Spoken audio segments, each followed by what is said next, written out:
बड़े ही हर्षोल्लास के साथ मनाया गया विजयदशमी का पर्व। रावण आज भी जिंदा है। आतंकवाद के रूप में, नक्सलवाद के रूप में, भ्रष्टाचार के रूप में। केंद्रीय मंत्री वीरेंद्र खटीक। टीकमगढ़ असत्य पर सत्य की जीत के प्रतीक विजयदशमी पर्व टीकमगढ़ जिले में बड़े ही हर्षोल्लास के साथ मनाया गया। इस अवसर पर शहर को दुल्हन की तरह सजाया गया। शहर के नजर बाग मैदान में रावण, कुंभकर्ण एवं मेघनाथ के पुतले जलाए गए। विजय राघव मंदिर डीएमडी कमेटी द्वारा संचालित रामलीला के पात्र भगवान श्री राम, लक्ष्मण एवं हनुमान जी रथ पर सवार होकर गाजे बाजे के साथ नजर बाग प्रांगण पहुँचे। वहां पर करीब 9:25 पर 35 फुट लंबे रावण का पुतला दहन किया गया। साथ ही 20 फुट के कुंभकर्ण एवं 20 फुट के मेघनाथ के पुतलों का दहन किया गया। इस अवसर पर केंद्रीय कैबिनेट मंत्री वीरेंद्र खटीक ने कहा कि रावण आज भी जीवित है। आतंकवाद के रूप में, नक्सलवाद के रूप में, भ्रष्टाचार के रूप में, बुराई के रूप में यह हमारे बीच से ही निकल कर आया है। जरूरत है इससे लड़ने की। इस अवसर पर रावण दहन देखने के लिए हजारों की तादाद में लोग नजर बाग मैदान में पहुंचे। रावण दहन के बाद चल समारोह प्रारंभ हुआ। जिला प्रशासन, पुलिस प्रशासन एवं नगरीय प्रशासन की चुस्त दुरुस्त व्यवस्थाएं रही। इस अवसर पर केंद्रीय मंत्री डॉक्टर वीरेंद्र कुमार, विधायक यादवेंद्र सिंह बुंदेला, भाजपा जिलाध्यक्ष Amit Nuna, ADM CP Chauhan, SDM Sanjay Dubey, tehsildar Kuldeep Singh Thakur, Piyush Dixit, ASP Sitaram, SDOP Rahul Katre, नपा सीएमओ सहित तमाम अधिकारी और पुलिस के जवान उपस्थित रहे। विजयदशमी के पावन पर्व के अवसर पर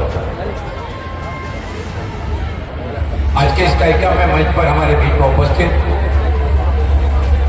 भारतीय जनता पार्टी के हमारे ऊर्जावान जिलाध्यक्ष भाई अमित नुना जी, विधानसभा क्षेत्र के लोकप्रिय विधायक भाई यादवेंद्र सिंह जी, मंच पर उपस्थित एसडीएम महोदय जी, नगर पालिका की सीएमओ महोदय जी, हमारे एडीएम महोदय जी, नगर पालिका के सभी सम्मानीय पार्षदगण, मंच पर उपस्थित सभी सम्मानीय जनप्रतिनिधिगण, यहाँ कार्यक्रम में उपस्थित टीकमगढ़ नगर के सभी गणमान्य नागरिक बंधुओं बहनों, नौजवान साथियों, प्रिंट मीडिया, इलेक्ट्रॉनिक मीडिया के हमारे सभी साथीगण, नन्हे मुन्ने बच्चों, मैं दशहरा के कार्यक्रम में सारे कार्यक्रम में तो नहीं आ पाता, लेकिन अभी मैं भाई अमित नुना जी से बात कर रहा था कि जितनी बड़ी संख्या में यहाँ पर हमारे टीकमगढ़ नगर के बंधु और बहनें इस कार्यक्रम को देखने के लिए, रावण दहन के कार्यक्रम को देखने के लिए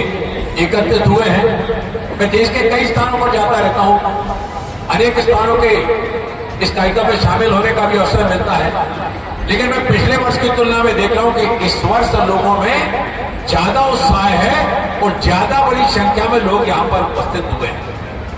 हम रावण का दहन तो कर रहे हैं, हम मेघनाथ का भी दहन करेंगे, लेकिन हमारे अंदर का जो भाव है उसको भाव को अपने संकल्प शक्ति के साथ में करते हैं, जागृत नहीं किया।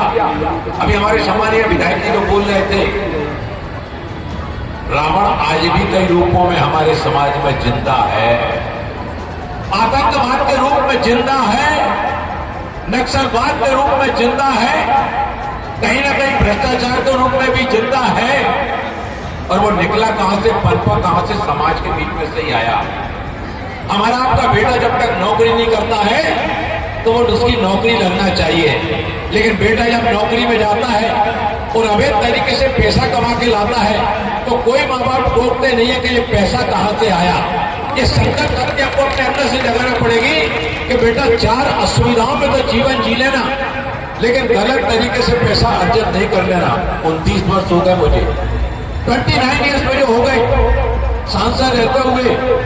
कोई एक पैसे का दामन पे लाख तो लगा दे, सागर से लेकर टीकमगढ़ तक कोई एक व्यक्ति लाखों करोड़ों लोगों का मैंने प्रतिनिधित्व किया, लेकिन एक व्यक्ति तो कह दे, एक व्यक्ति तो ये कह दे मैंने सरकार की जमीन पर कहीं पर, एक जमीन के टुकड़े पर मैंने कहीं कब्जा किया होगा।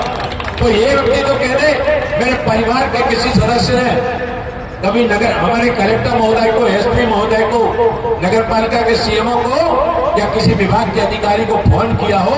मेरे बेटे बेटी चुनाव में तो आते हैं, लेकिन चुनाव के बाद टीकमगढ़ नहीं आते हैं। यही तो हमारा परिवार है।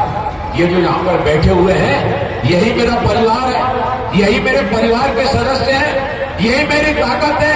और आपकी ताकत के बल पर मुझे आज इसके कार्यक्रम में जब मुझे आमंत्रित करने के लिए नगर पालिका की सीएमओ बहन जी आई, इन्होंने कहा कि भाई साहब आपको जो नगर पालिका के द्वारा रावण दहन का कार्यक्रम विजयादशमी के पावन अवसर पर किया जा रहा है, सबसे पहले तो मैं आप सभी को विजयादशमी पर्व की ढेरों शुभकामनाएं, यहाँ उपस्थित जन समुदाय को ढेरों ढेरों शुभकामनाएं देना चाहता हूँ और आप सबसे अनुरोध करना चाहता हूँ, आइए विजयादशमी के इस पावन पर्व के अवसर पर हम रावण का दहन तो करेंगे, लेकिन रावण का दहन करने के साथ साथ अपने अपने अंदर की बुराइयों का भी दहन करेंगे, क्योंकि अच्छाई की जीत, बुराई पर अच्छाई की जीत, अधर्म पर धर्म की जीत, असत्य पर सत्य की जीत तभी होगी जब हम अपने अंदर के राम को जब हम जगाएंगे। अंदर से जब राम पैदा होगा तब समाज से रावण का अंत होगा। क्योंकि मैंने आपसे कहा कि रावण तो कई रूपों में भी आज समाज में जिंदा है, उसकी पहल हमको अपने आप से करना पड़ेगी। अपने आप से हम जो अपेक्षा दूसरों से करते हैं कि रावण में अगर बुराइयां थी तो रावण में कुछ अच्छाइयां भी थी। और भगवान राम ने रावण से कहा जाते समय कि आप हमको मत न देकर जाइए। तो हर व्यक्ति में अगर बुराइयां होती हैं तो उसमें कुछ अच्छाइयां भी होती हैं। हमें समाज में जो अच्छाइयां मिले उन अच्छाइयों को अपने शरीर में, अपने मन में, अपने हृदय में उतारते हुए और हम समाज कल्याण का भाव लेकर आगे बढ़कर संकल्प इच्छा शक्ति के साथ अगर आगे बढ़ते हैं तभी सही मायने में विजयादशमी पर्व मनाने का हमारा संकल्प पूरा होगा। अभी 9 में थी, हमने 9 दिन तक मां की आराधना की, करोड़ों लोगों ने व्रत भी रखा। हमारे यहाँ पर भी हजारों लोगों ने, माताओं बहनों ने, कई युवाओं ने, वृद्धों ने भी, मैंने देखा छोटी छोटी बेटियां, छोटे छोटे बच्चे नवरात्रि का व्रत रख रहे हैं। 9 दिन तक जो है ना, कोई एक टाइम फलाहार लेकर